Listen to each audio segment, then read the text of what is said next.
여러분, 오늘은 대림절 세 번째 주일을 맞이해서 예수님 말씀 중심으로 우리가 어떻게 예수님을 더 가까이 해야 하는지, 또 우리들의 마음에 모시고 살 것인지, 예수님과 하나님 가까이 하면서 사는 삶에 대해서 좀 같이 나누려고 합니다.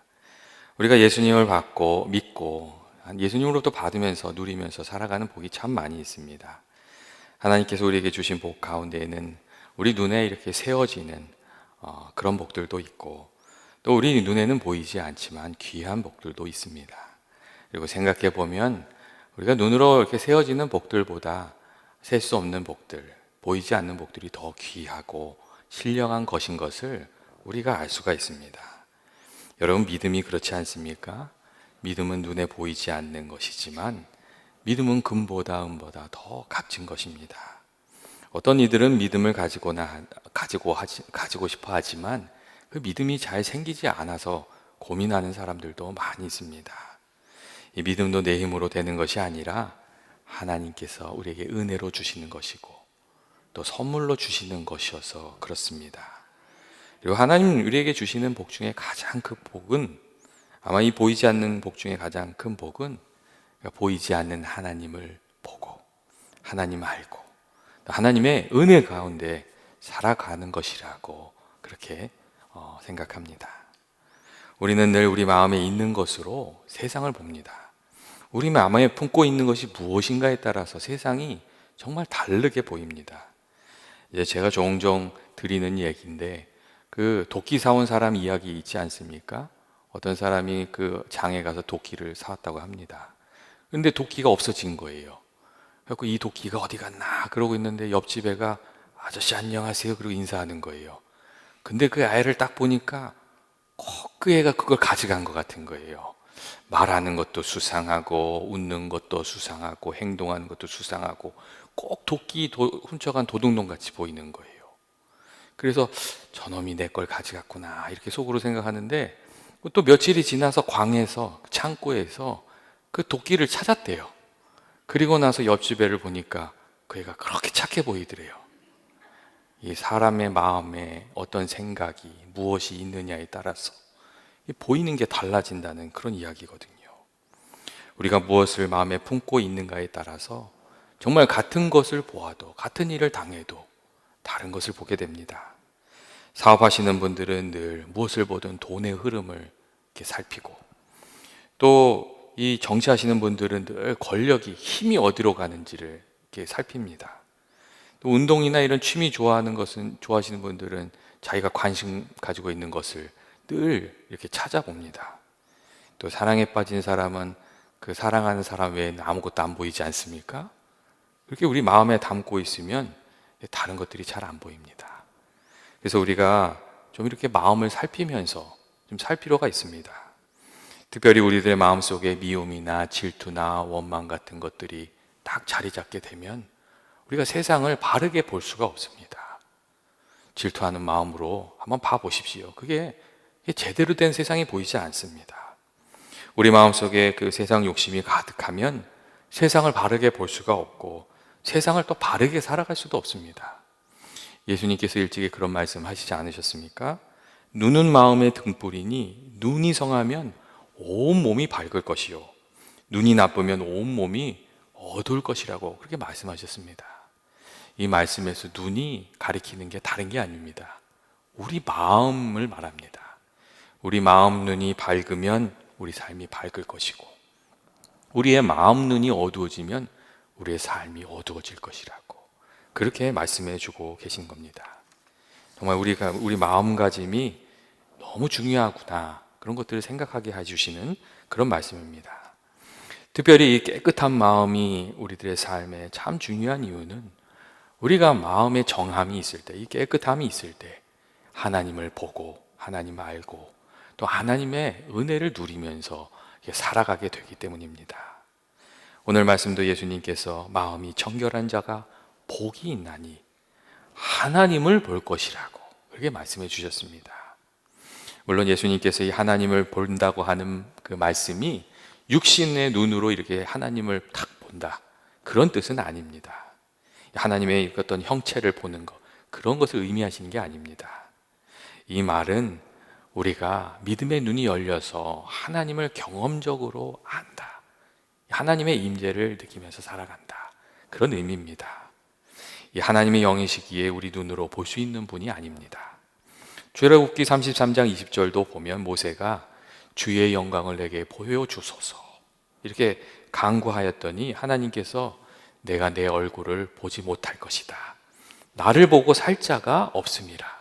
그렇게 말씀하시는 것을 우리가 읽을 수가 있습니다. 우리가 이 하나님을 마주대해서 살 수 있는 사람이 없다는 겁니다. 그리고 탈무드에도 또 이런 얘기가 있습니다. 그 로마가 이스라엘을 이렇게 점령했을 때 그 로마의 장군 중에 한 사람이 그 랍비를 막 비웃으면서 너희들이 믿는 하나님을 보여달라고, 그러면 니네들 소원 다 들어주겠다고 막 그런 얘기를 했답니다. 그랬더니 그 랍비가 그 로마의 장군에게 당신이 만일 태양을 10분만 쳐다볼 수 있으면 내가 하나님을 보여주겠다고 그렇게 이야기를 했답니다. 그러니까 로마의 그 장군이 막 화를 내면서 어떻게 사람이 태양을 쳐다볼 수 있냐고 말도 안 되는 소리를 한다고 막 화를 냈습니다. 그러니까 그때 랍비가 그런 이야기를 하더랍니다. 당신은 하나님이 만드신 그 태양조차도 쳐다보지 못하면서 어떻게 하나님을 쳐다보겠다고 그렇게 하는 것이냐고, 하나님은 그렇게 만나는 것이 아니라고 그렇게 이야기를 해 주었다고 합니다. 우리가 우리들의 육신의 눈으로 하나님을 볼 수 있는 존재가 아닙니다. 하지만 하나님께서 우리들에게 은혜를 베풀어 주시고 또 우리들의 심령이 깨끗해지고 이 믿음의 눈이 열리게 되면 하나님께서 우리들과 함께 하시는 그 하나님의 임재를 느끼면서 살아가게 되고 또 하나님께서 우리들의 마음에 이렇게 터치하시면서 주시는 음성을 들으면서 살게 되고 우리들의 삶의 곳곳에 세상 만물에 깃들어 있는 그 하나님의 손길을 느끼면서 발견하면서 그 안에서 하나님을 보면서 이렇게 살아가게 되는 것입니다. 우리들의 마음이 겸손해지고 깨끗해져서 하나님께서 은혜 베풀어 주시면 우리들의 삶 가운데 이 역사 속에 만남 속에 사건 속에서 하나님이 일하시는 것들, 그런 것들을 보게 된다는 겁니다. 야곱도 그러한 은혜를 누리지 않았습니까? 그가 하나님의 축복에는 욕심이 많았는데 사실은 그렇게 하나님을 잘 알았던 사람은 아니었습니다. 그런데 그가 도망할 때에 하나님께서 그에게 귀한 은혜를 베풀어 주셨습니다. 그가 하나님의 그래도 은혜를 사모하는 그 마음을 귀하게 보셨는지 그 꿈속에서 아주 놀라운 꿈속에서 그를 만나 주심으로 하나님이 정말 살아계심을 알고 믿고 그렇게 의지하면서 살아가게끔 그렇게 인도해 주셨습니다. 교회 여러분, 우리들의 삶도 마찬가지입니다. 우리가 우리의 마음을 깨끗하게 하고 그 위에 하나님께서 은혜 베풀어 주시면 이 세상의 역사를 주관하시는 하나님을 우리가 보게 되고 우리를 사랑하셔서 독생자 예수님을 보내신 그 하나님을 우리가 만나게 되고 또 나의 등 뒤에서 나를 살피시고 도우신 그 하나님을 알고 그 사랑을 확신하면서 그렇게 살아가게 되는 것입니다. 우리가 그리고 마음이 깨끗해지면 깨끗해질수록 하나님을 더 깊이 깨달아 알게 됩니다. 오늘 예수님께서 마음이 청결한 자가 하나님을 볼 것이라고, 하나님을 만나게 될 것이라고, 하나님을 좀 느끼고 은혜 가운데 살아가게 될 것이라고 그렇게 말씀해 주셨습니다. 이 말씀은 또 거꾸로 하면 우리의 마음이 이렇게 혼잡하고 더러우면 하나님을 알 수 없다고, 하나님 만날 수 없다는 그런 뜻도 됩니다. 우리가 정말 하나님 사모하는 사람들이라면 우리의 마음을 좀 살필 필요가 있다는 말씀입니다. 우리가 그렇다면 이 마음이 오늘 본문 말씀에 마음이 깨끗하다 하는 말씀이 있는데 그러면 이 깨끗하다는 것은 어떤 의미입니까? 이 깨끗하다는 헬라어 단어는 이 카다로스라는 헬라어 말인데 거기에는 몇 가지 그 의미가 좀 담겨져 있습니다. 그 첫 번째는 더러워진 옷을 깨끗이 빨아서 깨끗하게 한다, 그런 의미가 있습니다. 그러니까 이게 옷도 이렇게 더러워지잖아요. 그걸 깨끗이 빨아서 깨끗하게 될 때 이 카다로스 이렇게 쓴다는 거예요. 옷이 참 카다로스하다 얘기하는 거죠. 또한 이 단어는 가을에 추수를 해서 쭉정이는 다 날려버리고 알곡만 남긴다는 그런 의미가 있습니다.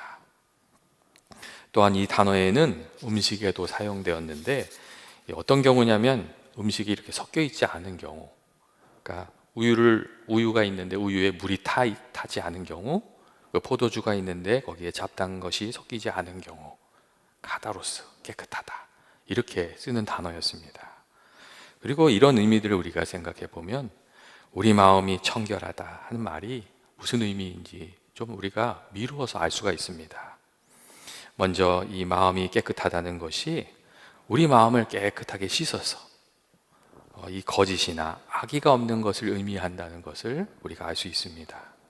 우리가 이 죄가 우리들 안에, 우리 마음속에 찾아오면 우리 마음을 얼마나 더럽게 하는지 너무나도 잘 알고 있지 않습니까? 우리가 잘못된 생각을 품고 남을 미워하고 해치려고 하면 우리의 마음이 어두워지고 하나님이 멀어져서 나중에 하나님을 보지 못하게 되는 것을 우리가 알 수 있습니다. 이 죄에 사로잡힌 마음이 아니라 예수 십자가 보혈에 사로잡히고 그 보혈로 씻음 받은 마음, 그 마음이 깨끗한 마음이라고 할 수 있습니다. 또한 깨끗한 마음은 그 뜻이 순수한 마음을 의미합니다. 이 불순한 것이 섞이지 않아서 순수하고 청결한 마음, 그것이 깨끗한 마음입니다. 무슨 일을 하든지 그 동기가 깨끗한 사람들, 그 사람들이 마음이 깨끗한 사람입니다. 이 세상에는 겉과 속이 다른 사람들이 많이 있습니다. 이 동업을 하면서도 딴 마음을 품는 사람이 있고, 또 주님의 일을 하면서도 주님의 일을 하는 게 아니라 자기 자신의 일을 하는 사람들이 꽤 있습니다. 그런 사람들은 이 마음이 깨끗한 사람이라고 할 수가 없는 겁니다. 예수님께서 예전에 나다나엘을 만나셨을 때 참 귀한 말씀을 하셨습니다. 나다나엘을 딱 만나신 예수님께서 그런 얘기를 하셨어요. 너는 참 이스라엘 사람이다. 내 속에 간사함이 없구나. 그런 얘기를 하셨어요. 예수님께서 나다나엘을 왜 만나주시고 또 제자로 삼아주신 겁니까? 그의 마음이 정말 그 뜻이 순수하고 그 안에 간사함이 없었기 때문에, 진실함으로 하나님 섬기는 이였기 때문에 주님이 그를 만나주시고 불러서 제자 삼으시고 또 그와 함께 하셨던 것입니다. 우리들도 예수님 만나고 예수님 마음에 모시고 주님과 함께 살아가고자 한다면 우리의 마음을 먼저 깨끗하게 해야 됩니다. 두 마음이 아니라 주님만 사랑하는 한 마음으로, 또 순수한 마음으로 예수님을 섬기고 또 예수님을 날마다 구하면서 그렇게 살아가야 됩니다. 우리 신앙이 어릴 때는 하나님께 조건을 걸 때가 많습니다. 하나님 이번에 이것만 해주시면 제가 예수님 잘 믿을게요. 이거 고쳐주시면 믿을게요. 이게 조건이 많습니다. 그리고 또 우리가 신앙이 어릴 때 하나님께서 그런 것들을 많이 받아주십니다. 그래서 믿음 가지라고 그렇게 해주십니다. 그런데 우리가 믿음 생활을 그렇게 계속해서 할 수는 없습니다. 우리가 하나님의 살아계심을 알게 되었다면 그때부터는 어떤 것 때문에, 어떤 조건 때문에, 무엇 때문에 하나님 믿고 구하는 것이 아니라 정말 순수하게 하나님 섬기려는 그런 마음이 있어야 됩니다. 그리 아니하실지라도 나는 주님 사랑하겠습니다. 주님 섬기겠습니다. 그러니 오직 하나님만 생각하고 내 자신의 유익을 생각하지 않는 마음, 그리고 철저히 하나님 중심적인 마음, 그런 마음이 있을 때에 우리가 하나님과 가까워지고 또 주님을 바로 볼 수 있게, 또 바로 섬길 수 있게 되는 겁니다. 교회 여러분, 어떻게 우리가 그러면 그러한 깨끗한 마음을 지켜갈 수 있겠습니까? 첫째로 우리들의 마음을 더럽게 하는 것을 좀 이렇게 떨어내므로 우리의 마음을 이렇게 지켜갈 수 있습니다. 욕심 같은 것들, 미움 같은 것들, 질투 같은 것들, 그런 것들이 찾아올 때 좀 떨어내야 됩니다. 우리 마음에 찾아오는 이 잘못된 생각들, 이게 좀 더럽게 하는 그런 것들 좀 떨어낼 때 우리가 마음을 깨끗하게 지킬 수 있습니다. 제가 언젠가 눈이 깜빡이는 이유에 대해서 읽은 적이 있습니다. 여러분, 눈이 하루에 몇 번이나 깜빡깜빡 하는지 혹시 아세요? 하루에 25,000번 정도 눈이 깜빡깜빡 한대요. 그런데 눈이 깜빡깜빡하는, 우리가 의식하지 못하는 동안에도 눈이 깜빡깜빡 하면서 이 눈물샘에 나오는 눈물로 그 안구를 계속 깨끗하게 씻는다는 거예요. 그래서 그렇게 안구를 깨끗하게 해서 우리가 밝게 세상을 볼 수 있는 거라고 그렇게 이야기하는 것을 제가 읽은 적이 있습니다.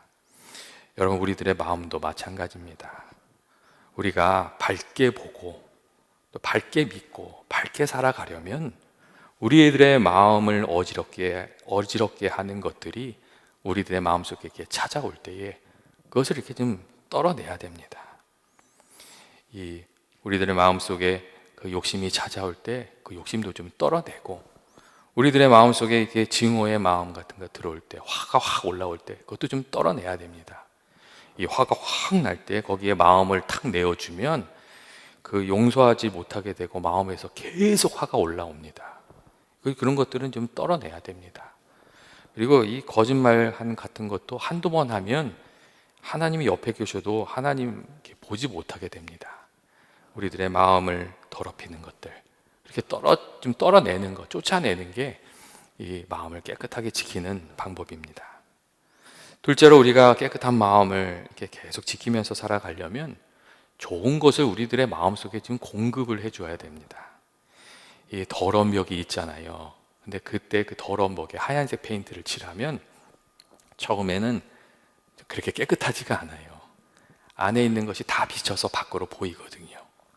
근데 그때에도 포기하지 않고 하얀색 페인트를 몇 번 칠하면 나중엔 그 벽이, 더러운 벽이 하얗게 됩니다. 여러분, 물도 그렇습니다. 더러운 물이지만 거기에다가 깨끗한 물을 막 계속해서 붓잖아요. 그럼 나중에 그 더러웠던 물이 희석이 돼서 없어져 버려요. 그리고 그 물을 마실 수 있는 물이 됩니다.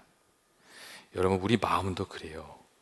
우리들의 마음을 하나님의 말씀으로 채우고 주님 내게 주시는 그 귀하고 선한 말로 계속 채워가면, 좋은 생각으로 채워가면 우리들의 마음이 변화되게 되고 우리들의 마음이 깨끗해지는 거예요. 때때로 우리들의 마음 속에는 버리고 싶어도 버려지지 않고 지워버리고 싶어도 지워지지 않는 그런 것들이 있습니다. 그런 생각들이 있고 습관들이 있고 이제 우리를 괴롭히는 것들이 있습니다. 이 과거에 잘못했던 일들이 그렇고, 또 자꾸 찾아오는 유혹들도 그렇고, 또 언젠가부터 시작된 잘못된 습관들도 그렇고, 다 그렇습니다. 그런데 그럴 때에는 쫓아내려고 해도 잘 쫓아내지지 않을 때는 그런 것들과 싸우는 것이 아니라 좋은 것에 집중하는 겁니다. 그래서 좋은 것을 내 안에 채우고 또 좋은 것으로 나쁜 것을 하나하나 바꿔가다 보면 우리를 단단히 묶고 있던 것들이 우리들의 삶에서 밀려나가면서 우리들의 마음이 깨끗해지는 것을 우리가 알게 됩니다. 특별히 우리들의 마음을 깨끗이 하는 데에 하나님께서 우리들의 마음속에 주시는 그 음성에 순종해서 한 가지씩 실천해 가는 것이 참 중요합니다. 하나님께서 주실 때에 아멘 하는 거예요. 주시는 말씀에 아멘 하고 또 하라고 하시는 일에 아멘 하고 순종하는 거예요. 그게 참 중요해요. 왜냐하면 우리가 순종하는 그 발걸음을 뛸 때마다 거기에서 변화가 일어나기 때문에 그렇습니다. 땅 아래에서 보는 것하고 산꼭대에 올라가서 보는 것은 완전히 다릅니다. 말씀을 순종하기 전에는 알지 못했던 것들인데 순종하면 깨닫게 되고 알게 되는 것들이 있습니다. 또 순종을 거듭하면서 주의 말씀대로 막 달려가면서 이전에는 할 수 없었는데 이제는 할 수 있게 되는 것, 그런 것들이 많이 있습니다. 용서도 그렇고 믿음도 그렇고 순종하면서 할 수 있게 되는 것들이 많이 있습니다.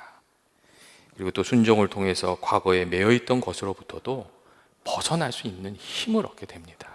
이 순종이 참 중요합니다. 그래서 베드로전서 1장 22절 말씀을 보시면 우리가 순종함으로 순결해지는 것이라고 그렇게 말씀해주고 있습니다. 여러분, 하나님께서 우리들에게 순종하기를 원하시는 것이 무엇입니까? 주님 말씀 이렇게 주시는데 거기서 아멘 하기를 하나님 원하시는 것 있습니까? 그렇다면 아멘으로 그 말씀을 마음에 심는 그런 연합의 모든 교우들 되셨으면 좋겠습니다. 그리고 주님께서 또 내가 행하기를 원하시는 일들이 있습니까? 그러면 작은 것이라도 순종함으로 주님의 인도하심을 받고 주와 동행하게 되는 귀한 은혜가 저와 여러분에게 있기를 주의 이름으로 축원드립니다. 셋째로, 마음을 깨끗하게 하는 길은 예수님 십자가 의지하고 성령님의 은혜를 받는 겁니다. 사실 우리들 마음 가운데 우리들 가운데 마음 깨끗한 사람이 없습니다. 이 잠시 잠깐은 그런데 조금만 시험이 찾아오면 그 마음에서 정말 실망스럽기 짝이 없는 게 막 쏟아져 나옵니다. 하나님 인정하셨던 노아도 그렇지 않습니까? 나중에 그 큰 실수 한번 하잖아요. 그리고 욥도 그렇지 않습니까? 결국 고난으로 인해서 하나님께 불평을 이렇게 쏟아먹고 말았습니다. 그리고 엘리야도 마찬가지입니다. 그 마음이 지치고 이세벨이 계속 괴롭히니까 하나님 이제는 제 목숨을 좀 걷어가 주세요. 막 그런 이야기를 하게 되었습니다. 우리들 마음을 살펴보면 자신할 수 있는 사람이 아무도 없다는 이야기입니다. 그래서 에레미야 선지자도 이 만물보다 거짓되고 부패한 것이 사람의 마음이라고 그렇게 얘기를 했고, 예수님께서도 입으로 들어가는 것이 사람을 더럽게 하는 것이 아니라 우리들의 마음에서 나오는 것들, 악한 생각이나 살인이나 간음이나 음란이나 도적질이나 거짓 증거나 회방과 같은 것들, 그런 것들이 사람을 더럽게 하는 것이라고 그렇게 말씀해 주셨습니다. 그리고 우리가 가지고 있는 이 속사람을 깨끗하게 하는 길은 예수 십자가를 붙드는 길밖에는 없습니다. 우리가 정말 주님 앞에 나아가서 기도하고 예수 십자가의 은혜를 체험하고 그 십자가의 보혈이 우리들의 마음을 씻어야 우리가 정한 마음을 가지고 하나님을 바로 보고 또 바르게 믿음 생활하면서 살아갈 수 있습니다. 또 넘어지고 깨지고 실패할 때마다 예수 십자가 보혈을 의지하고 우리가 성령님의 도우심을 간구하면서 나아가야 주님께서 우리들을 죄와 허물에서 건져주시고 또 성령님을 통해서 우리를 인도해 주신 그 은혜를 누리면서 살아가게 됩니다. 사실 깨끗한 마음은 우리 인간의 노력으로 얻을 수 없고 주님께서 도와주셔야, 은혜 주셔야 우리가 마음에 품고 살아갈 수 있는 그런 마음입니다. 저는 이 대강절을 맞이하는 연합의 모든 교우들이 날마다 예수님 십자가 앞에 나아가서 그 마음을 좀 깨끗하게 씻어서 깨끗한 마음으로 주님을 보고 또 그 마음에 주님을 모시고 주의 은혜 가운데 살아가는 귀한 믿음의 그 길을 걸어가게 되시기를 주님의 이름으로 축원드립니다.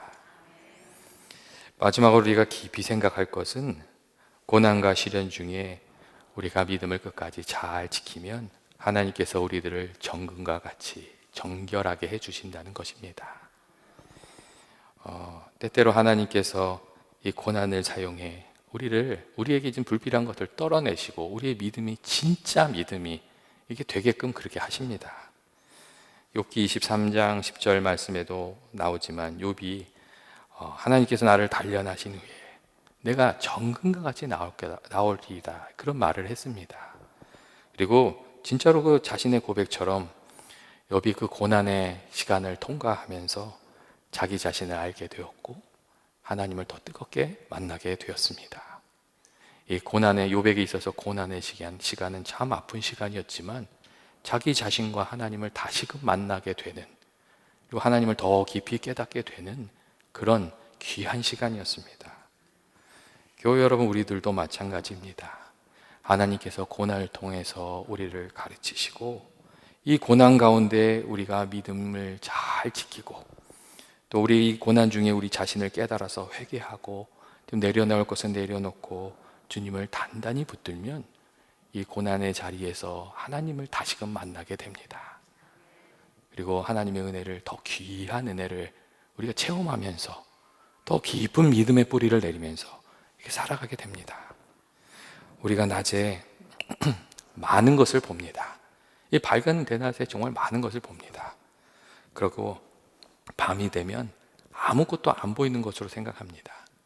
그런데 사실 밤이 되어야 더 분명하게 보이는 것들이 있습니다. 깜깜한 밤이 되어야 멀리서 우리를 비추고 있는 그 반짝이는 별빛들이 보이기 시작합니다.